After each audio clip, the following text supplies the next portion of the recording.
दारू के नशे में धुत। इतना ही दारू शेष था तो शादी क्यों किया मेरे से? खाना निकाल। परिवार बढ़ रहा है, जिम्मेदारी बढ़ रही है, अब अकेला नहीं रहा तू। क्या कर रहा है? छोड़। मेरे पेट में बच्चा है, छोड़। डॉक्टर ने कहा था बच्चेदानी कमजोर है, ध्यान रखना। यही फैमिली खेल रही है तुम मेरे साथ हैं? मेरी आजादी छीन ली मुझसे हैं? तू किस साली करी हो? बच्ची कट गलती कर दी मैंने शादी करके। ऐसी मनुष्य शक्ल लेके घर आई है, दिल ही नहीं करता घर आने का।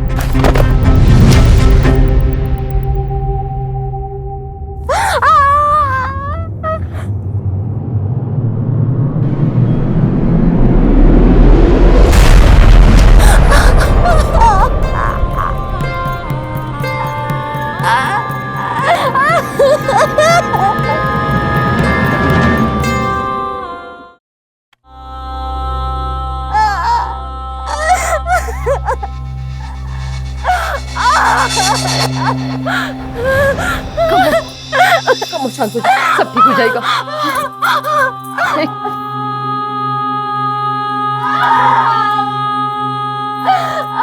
ये थोड़ा सा पानी पी ले बेटा, थोड़ा पानी पी ले। कमो।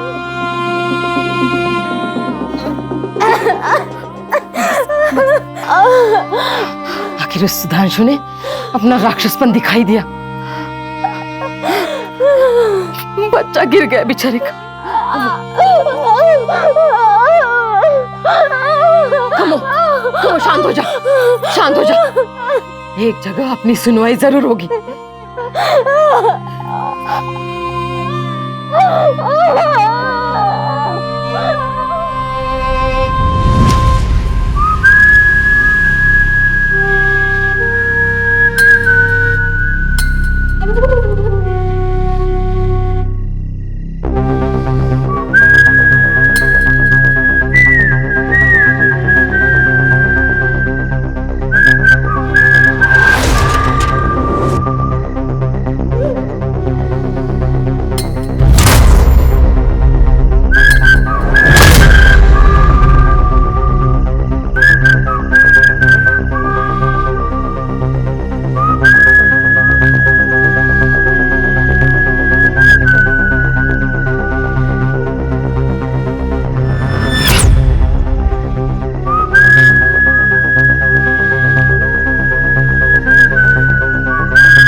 आइए इंस्पेक्टर साहब, देखिए एक और कत्ल हो गया।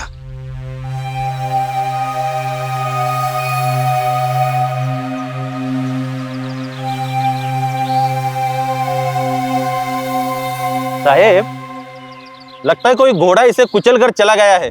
होगा, और फिर उसी घोड़े ने इसे इस रस्सी से टांग भी दिया होगा, है ना? ना ये घोडा है ना ये इंसान, या तर शांता माचा कहर आहे। शांता माँ?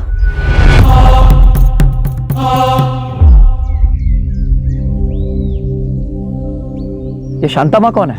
मर्दों की दुश्मन और औरतों की मसीहा। कहाँ मिलेगी ये शांता माँ? जहां मर्दों को जाने की इजाजत नहीं।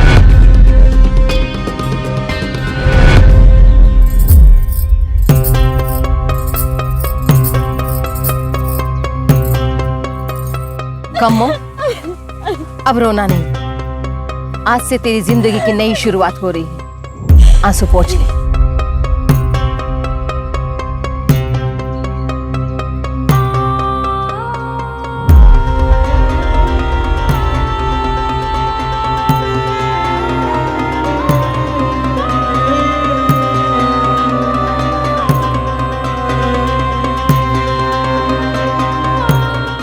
चल कमो उठ, हाथ आगे कर। तू अब हमारी तरह शांता माँ की शरण में है, तुम्हें डरने की कोई जरूरत नहीं। चल शांता माँ का आशीर्वाद ले।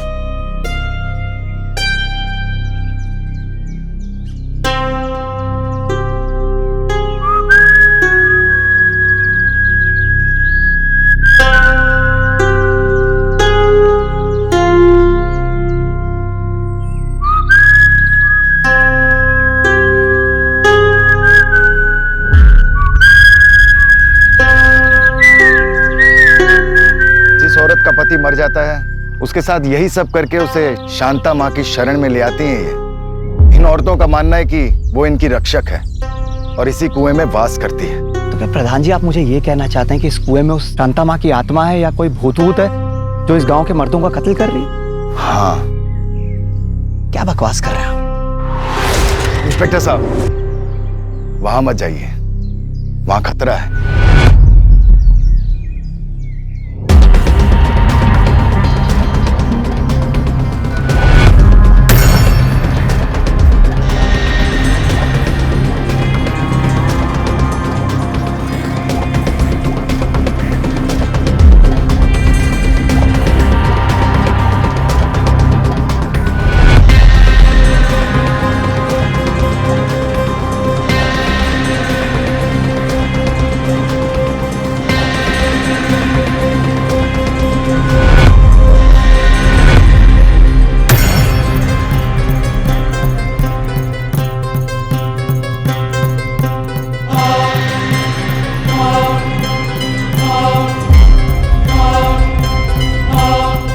इंस्पेक्टर साहब चलिए।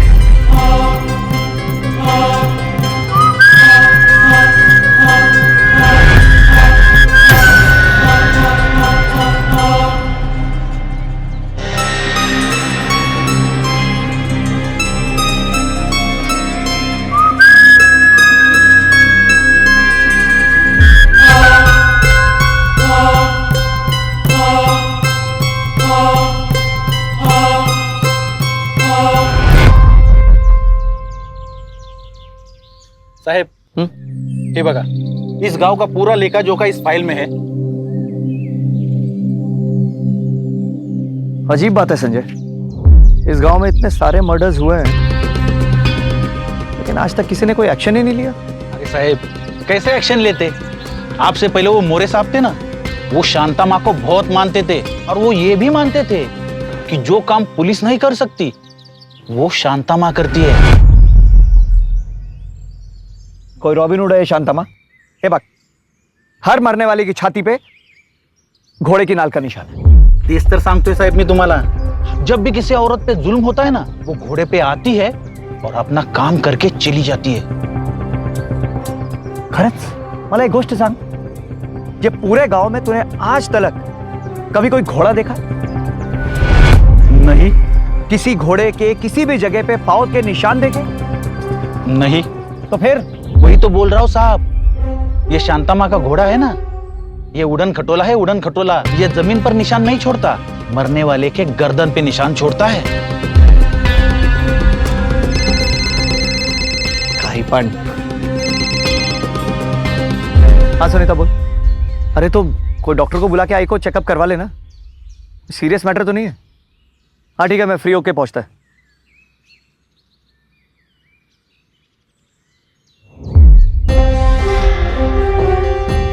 संजय, तेरे शांता माँ के बाहर आने का कोई खास टाइम है क्या? नहीं सर।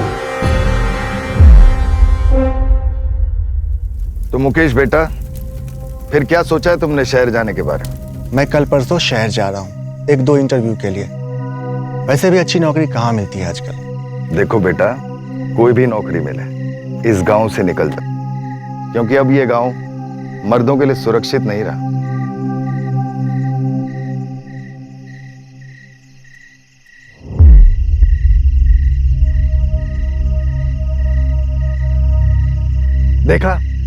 देखा तुमने, जब भी तुम्हारे शहर जाने की बात करता हूं ना, ये सुन भाई ऐसा ही करती है। बाबा मैं संभालता हूँ ना, आपकी हर इच्छा को पूरा करना मेरा फर्ज है। शाबाश। ठीक है बाबा, मैं आता हूँ।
जैन सर.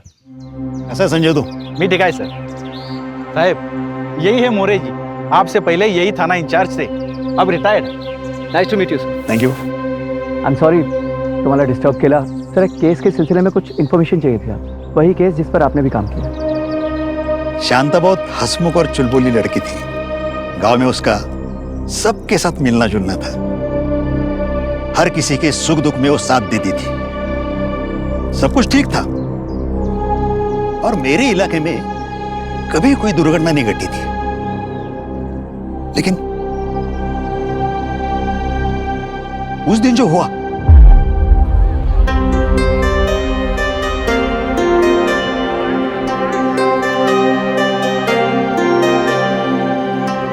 ये वाला? हाँ ये वाला. ये कितने का? अरे शांता, काकी कैसी है तू? मैं ठीक हूँ, आप कैसी हो? मैं अच्छी हूँ. ये तेरे 1000 रुपए रख. नहीं नहीं काकी, आप शांता, मुझे वक्त पे मदद की इतना क्या कम है? आप मानोगी नहीं. रेवती भी बड़ी होने वाली है और इसके पापा को इसकी शादी की भी चिंता रहेगी. आंटी पहले मेरी शांता मौसी की तो शादी हो जाए. अरे तेरी शांता मौसी को कोई लड़का पसंद तो आए? नहीं काकी, मुझे नहीं कर रही है शादी वादी. मेरा पूरा जीवन महामाई को समर्पित करना है बस. हाँ शांता, इस गांव में तू माँ का रूप लेकर पैदा हुई है. तू उसको खुश रख. हाँ चलती हूँ. अरे काका, आप कब आए? बस आलिया. अच्छा मैं शहर जा रहा हूँ, आपके लिए कुछ मंगवाना है? मेरे लिए वो सेल वाली गुड़िया जो बोलती है. अच्छा ले आओ. अच्छा मैं तेरे लिए चाय बना के लाती हूँ. शांता मौसी, ये क्या है? ये घोड़े का नाल है. इससे क्या करते हैं? घर को नजर ना लगे इसलिए दरवाजे पे लगाते हैं बाहर. नजर कैसे लगती है? अब चुप हो जा, नहीं तो ये तेरे मुंह पे लगाऊंगी और तेरा मुंह बंद कर दूंगी. हाँ अच्छा काकी, बहुत देर हो गई, चलती हूँ मैं. हाँ चलो बेटा.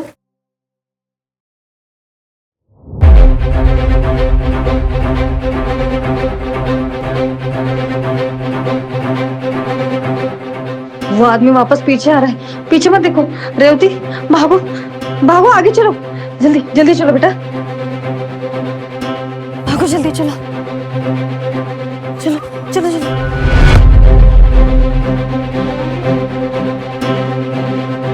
रेवती चल जाने. मौसी, रेवती भाग भाग. रेवती भाग. रेवती भाग. मौसी,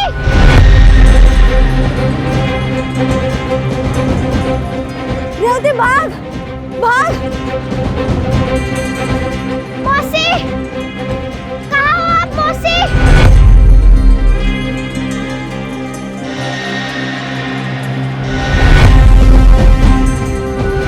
मौसी,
लीजिए चाय लीजिए.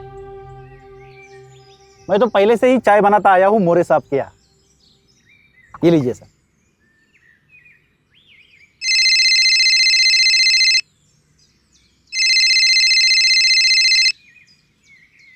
उसके बाद गांव के कुछ लोग शिकायत दर्ज करवाने आए थे।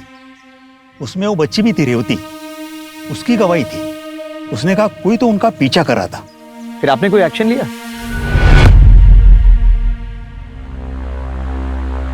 इंस्पेक्टर साहब, गांव में एक औरत को मार दिया गया और आप कुछ नहीं कर रहे हो। देखिए, हम मुजरिम को खुद पकड़ने की कोशिश कर रहे हैं, पर कैसे, किसको पकड़े? कैसे का क्या मतलब? ये रेवती ने बताया ना आपको कि कोई उसका पीछा कर रहा था। लेकिन इस बच्ची ने किसी को देखा तो नहीं था ना। इस पे एक्शन लेते। कोई शक्ल तो होनी चाहिए थी। कौन था तब पता नहीं चला, लेकिन हमने इंक्वायरी शुरू की तब तक बहुत देर हो चुकी थी। देर हो चुकी थी मतलब? हमने छानबीन शुरू की, फिर हमें पता चला कि चांदीराम का आदमी शांता से अक्सर छेड़छाड़ किया करता था। फिर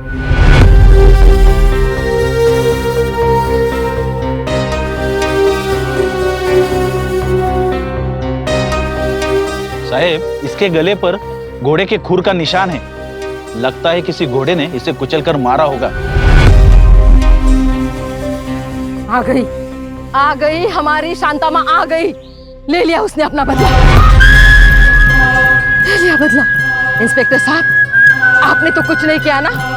शांता ने अपना इंसाफ खुद कर लिया।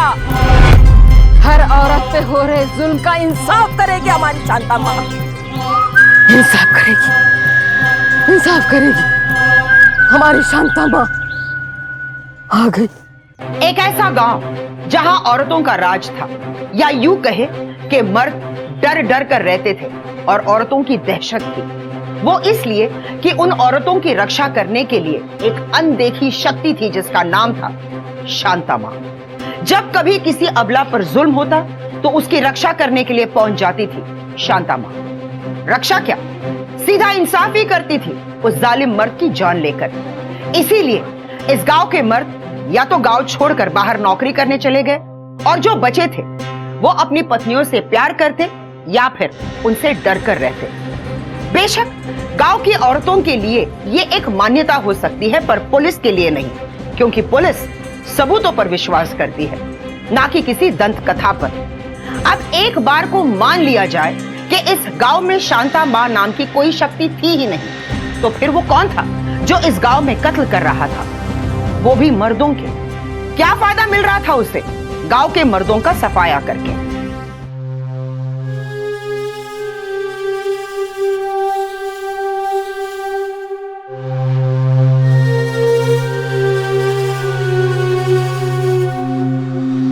साहब, अब मुझसे और ये सब नहीं होगा। मेरे लिए ये सब नहीं करेगी तो अपना गुजारा कैसे करेगी? पति तो तेरा भी रहा नहीं, उसे वो शांता माँ ने मार दिया ना।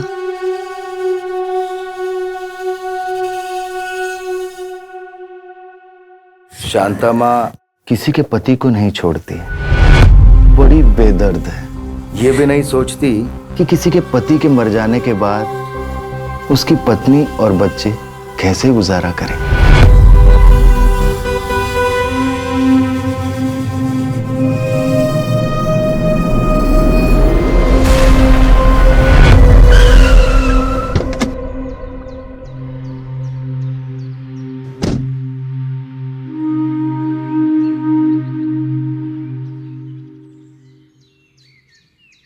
ये औरत? ये वही है कौशल्या, जो रात को पहरा देती है, मतलब औरतों का हालचाल जानती है। कौशल्या? संजय, वही औरत है ना जिसका जिक्र उस दिन मोरे साहब ने भी किया था? हो साहब। जो उनके पास गई थी शांता के मर्डर की कंप्लेंट लिखवाने? हो। और उसकी सुनवाई नहीं हुई थी? जी, लेकिन आप कहना क्या चाहते हो? यही कि उसी के बाद से शांता माँ ने इस गांव के मर्दों को मारना शुरू कर दिया। मतलब आप कहना चाहते हो कि कौशल्या ही शांता माँ बनकर? एक मिनट। कौशल्या मौसी, मुझे बचा लीजिए, मुझे सरपंच से बचा लीजिए। बहुत परेशान कर रखा उसने मुझे। मैं कहाँ जाऊँ, मुझे कुछ समझ में नहीं आ रहा है। संजय, यहाँ से कुछ सुनाई नहीं दे रहा है।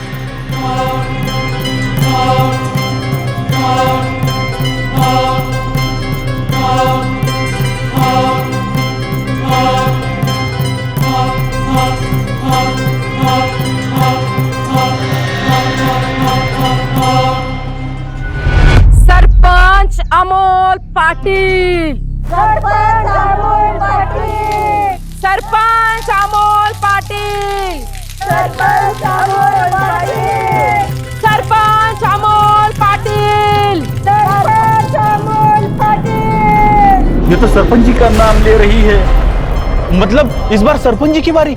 सरपंच जी की बारी मतलब? जैसा कहा है ना साहब, जब भी कोई औरत अपने पति से दुखी होती है ना, तो वो कुएं के पास आकर अपने पति का नाम लेती है और अगले ही दिन उसकी लाश मिलती है।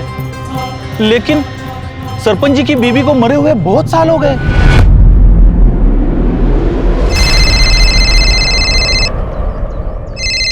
अरे साहब, हाँ उठाइए ना फोन, बहुत देर से वहीनी का फोन आ रहा है। हाँ सुनीता बोल। काय? ठीक है ठीक है, तुम घबराओ मत, मैं पहुंचता हूं। काय झालं साहब? संजय, मुझे घर जाना पड़ेगा। अरे वो आई को जो बुखार हुआ है वो उतर नहीं रहा है। एक काम कर, हाँ आज रात इस पर नजर रखो, मुझे कातिल को रंगे हाथों पकड़ना है। कौन? मी? हो तूच। हो साहब।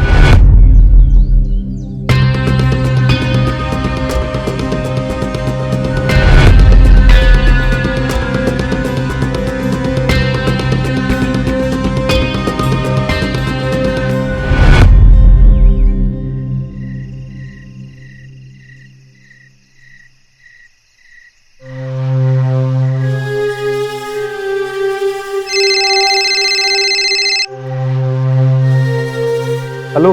हाँ संजय, कोई एक्टिविटी? साहब जी, रात का 1 बजने को आया, मैं अकेले ही जग रहा हूँ और मुझे लगता है अब कुछ होगा भी नहीं, और कुत्ते भी बहुत परेशान कर रहे हैं। साहब जी, मैं थाने चला जाऊँ? ओके निक तू। जी।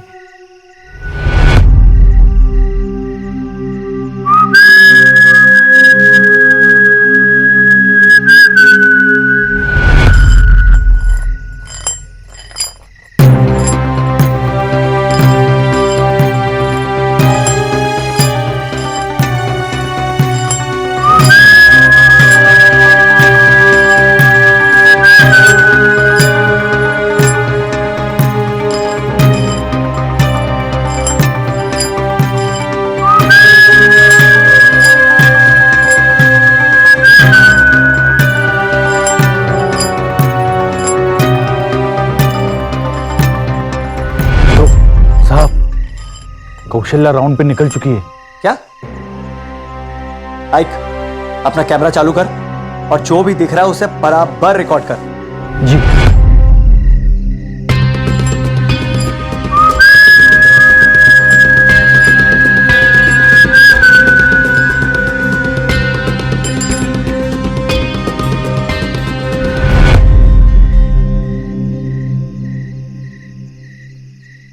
अरे कौशल्या, तुम्हें कहीं जाना है? छोड़ दूं? शांतम्मा नाराज है, बहुत नाराज है। मैं कैसे अपनी पत्नी को सता सकता हूं? पर कमली, कमली के साथ तू जो कुकर्म कर रहा है उसकी सजा तो शांतम्मा देगी ना।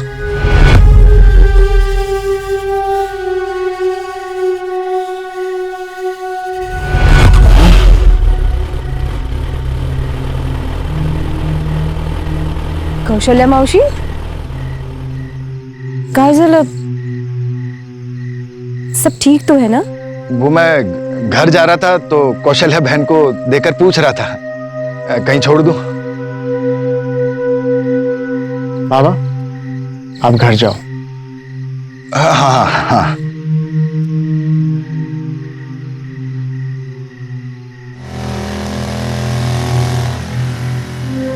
मैं इनके साथ शहर जा रही हूँ, कल वापस आऊंगी। ध्यान रखना। आती हूँ।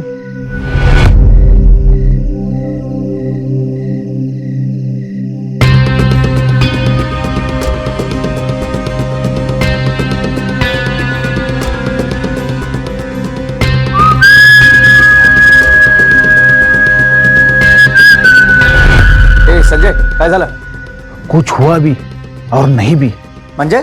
कौशल्या और सरपंच जी के बीच कुछ बातचीत हुई। उतने में सरपंच जी का लड़का मुकेश और उसकी बीबी वहां पे आ गई। उसके बाद कुछ नहीं हुआ, सब अपने अपने घर चले गए। मैं भी जाऊं? ठीक है, निक तो।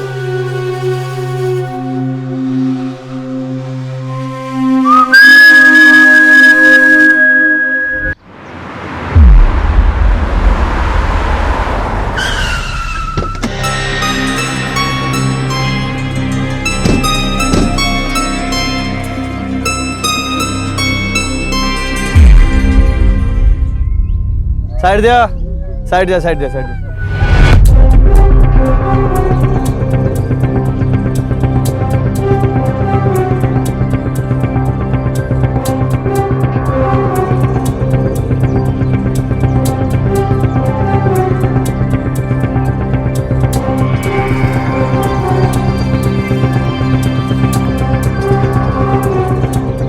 कैसे हुआ ये? इंस्पेक्टर साहब, अब तो शांता ने औरतों को ही मारना शुरू कर दिया है। अब कोई सुरक्षित नहीं। तुम्हें कैसे पता कि ये शांता माँ का काम है? वो देखिए, उसके गले पे घोड़े के नाल के निशान है।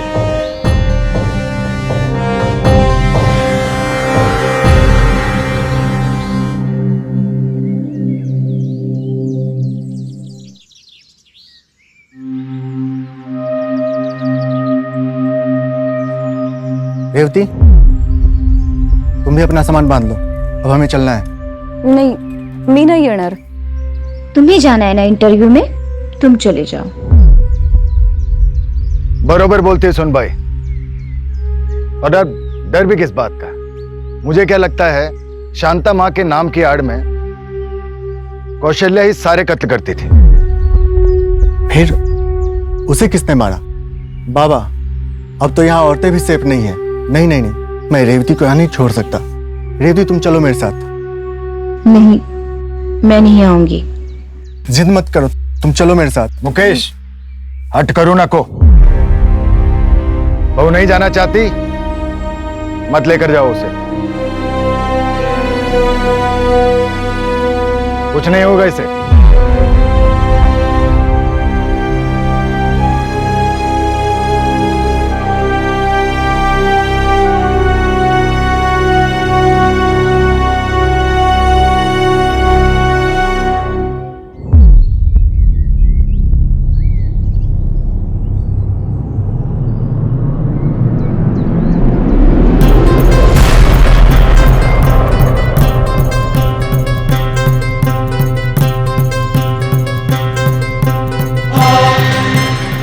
शांता माँ ने कौशल को क्यों मारा? क्यों मारा कौशल को? क्या मालूम।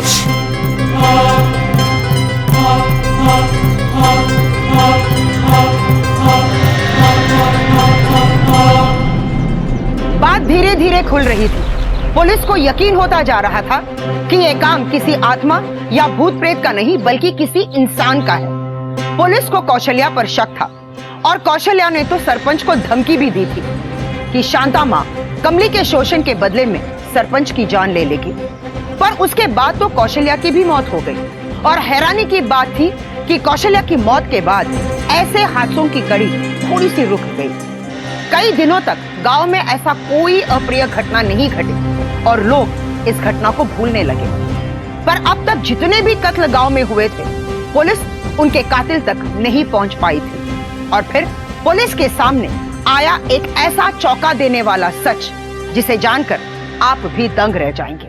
साहेब, आज 2 महीना हो गया, गांव में कोई भी हादसा नहीं हुआ। अब मुझे भी यही लगने लगा है कि शांता माँ का नाम लेके कौशल्या ही आदमियों को मारती थी।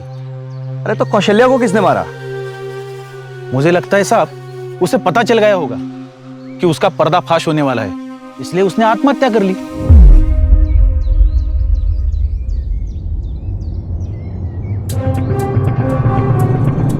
ये बात, ऐसे कोई आत्महत्या करता है क्या? नहीं संजय, नहीं। ये असली कातिल कोई और है, जो चाहता है कि हम भी यही सोचें कि सारे कत्ल कौशल्या ने किए हैं और सब भूल जाएं। दरअसल इस वक्त असली कातिल खामोश बैठा है, सही मौके की तलाश में है। इसका मतलब कातिल अभी जिंदा है? हाँ। पर कौन?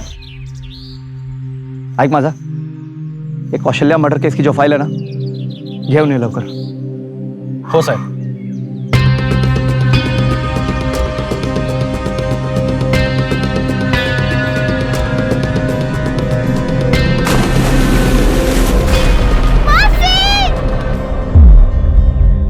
ए बेटा, तू यहाँ कुएं के पास क्या कर रही है? और रो क्यों रही है? क्या हुआ? मौसी को मार दिया. शांता! शांता!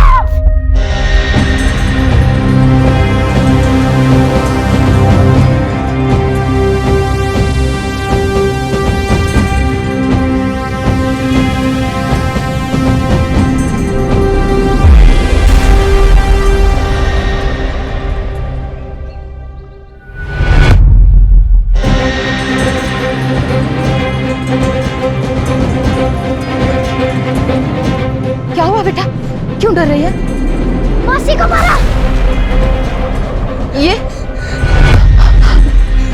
चल.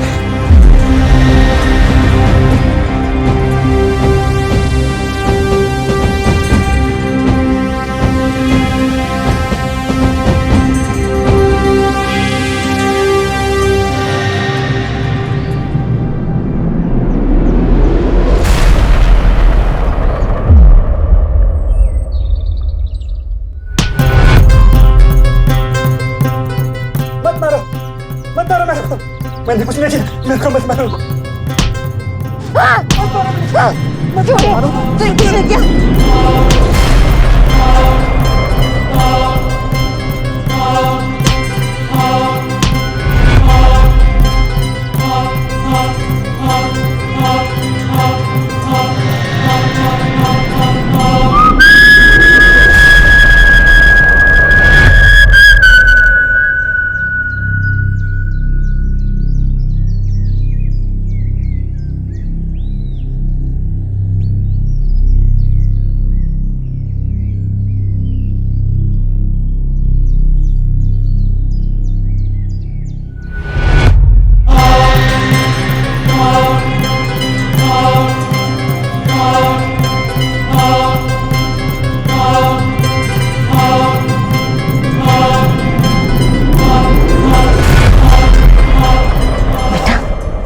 रोने का नहीं. हाँ, और सुनो, किसी को भी ये बात बताना नहीं.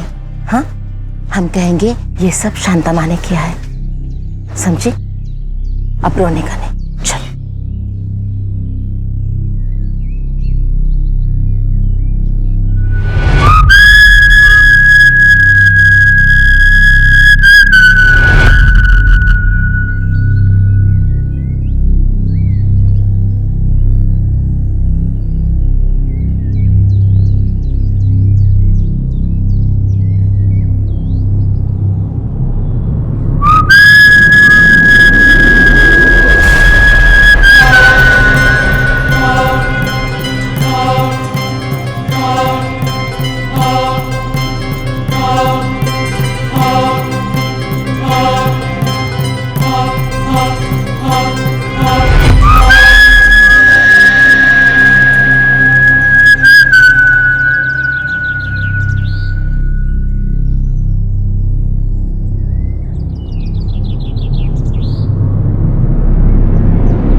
आपने तो बोला था कि शांता माँ आज प्रधान का काम तमाम कर देगी. हाँ कमो, वो बात नहीं है ना. मौसी, उस राक्षस का वध तो मैं ही करूंगी. बस एक बार मुकेश को शहर के लिए रवाना होने दीजिए. तब तक के कमो का ध्यान रखिए आप. चलती हूँ.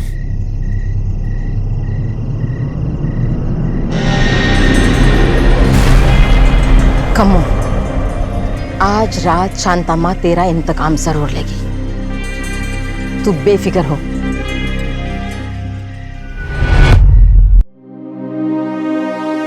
मतलब कौशल्या ने तुम्हें कहा कि शांता माँ तुम्हारा इंतकाम लेगी, वो भी प्रधान जी को मार के? वो राक्षस है साहब, मेरे पति को मारने के बाद उसने मुझे भी बर्बाद कर दिया. एक चोट डाला उसने मुझे. फिर उस रात क्या हुआ? उस रात जब मैं कुएं के पास पहुंची तो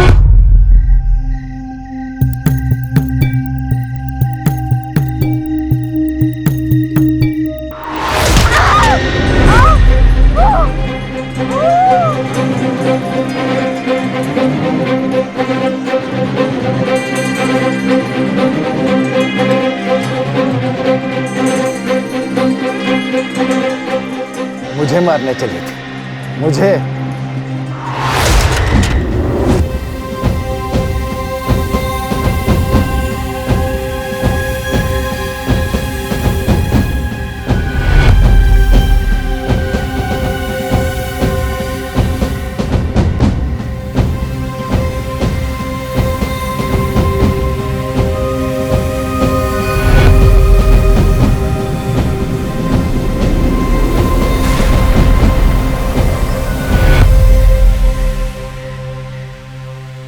ये सब तुमने मुझे पहले क्यों नहीं बताया?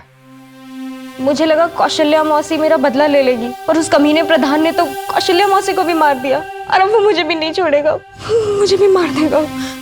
इसका मतलब ये जितने भी मर्डर्स हुए हैं ये कौशल्या ने किए हैं, शांता माँ के नाम पे? नहीं,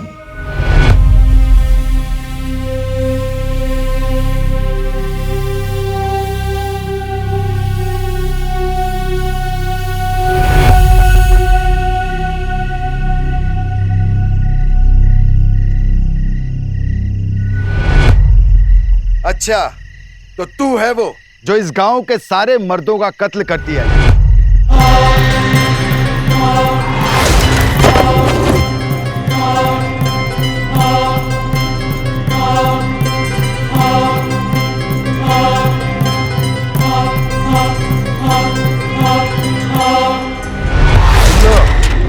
कातिल मेरे घर में बैठा था और मुझे पहचान में भी नहीं आया। तुम तो मुझसे बड़े कातिल हो जो उन विधवाओं का शोषण करते रहे हो। वाह, तू करे तो लीला और मैं करूं तो पाप। मैं सिर्फ उन औरतों को इंसाफ दिलाती थी जो उन औरतों पे जुल्म करते हैं, उन्हें पैरों की जूती समझते हैं। और मैं इस बात का फायदा उठाता था, उन बेसहारा औरतों को सहारा देता था। देख सुन भाई, जो चल रहा है उसको ऐसे ही चलने दे। तू इसी तरह उन मर्दों को मारती जा और मैं उनकी बेसहारा पत्नियों को सहारा देता रहूं।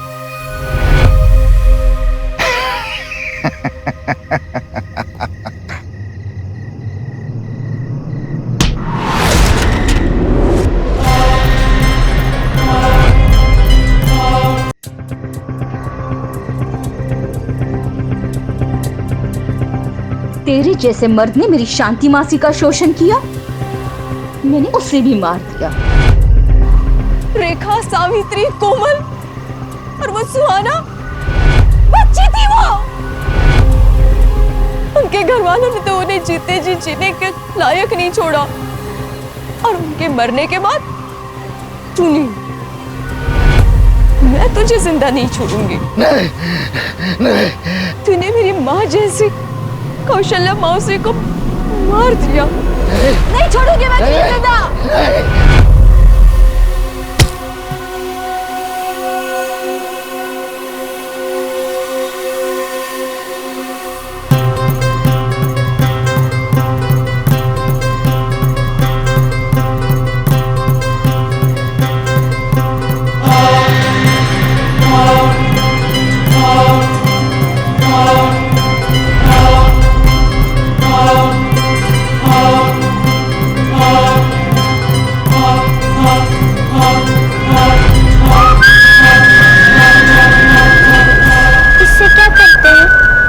घर को नजर ना लगे इसलिए दरवाजे पे लगाते बाहर।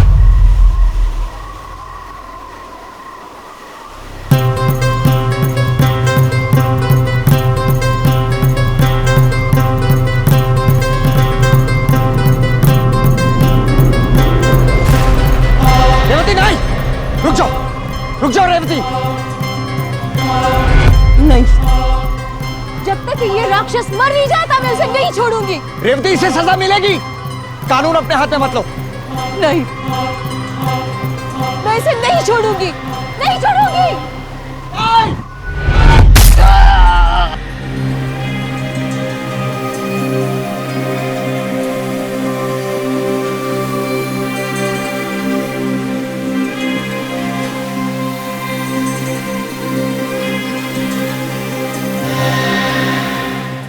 हम कितना भी कह लें कि हमारे देश की महिलाएं मर्द की बराबरी करने में सक्षम है, पर कहीं ना कहीं आज भी वो पुरुष प्रधान समाज की शिकार बनती है। और उसकी जीती जागती मिसाल थी रेवती और उसके गांव की कई औरतें। ये भी सही है, जुल्म सहना जुल्म करने से भी बड़ा गुनाह होता है। इसीलिए कौशल्या ने रेवती के साथ मिलकर एक ऐसी गैंग बनाई जो औरतों को मर्दों के जुल्मों से निजात दिलाती थी, परंतु उनका तरीका गलत था। जुर्म के खिलाफ विरोध तब तक सही है जब तक वो खुद के बचाव के लिए हो, पर जब विरोध आघात की शक्ल इख्तियार कर ले तो बन जाता है जुर्म। बेशक रेवती ने जो कुछ भी किया उसमें उसकी मंशा अपने जैसी मासूम औरतों की मदद करने की थी, परंतु उसके लिए उसने जो कत्ल किए वो बन गए उसके जुर्म। अगले एपिसोड में एक बार फिर हम मिलेंगे एक नई कहानी के साथ। तब तक देखते रहिए क्राइम अलर्ट। डरना नहीं, मिटाना है। जय हिंद।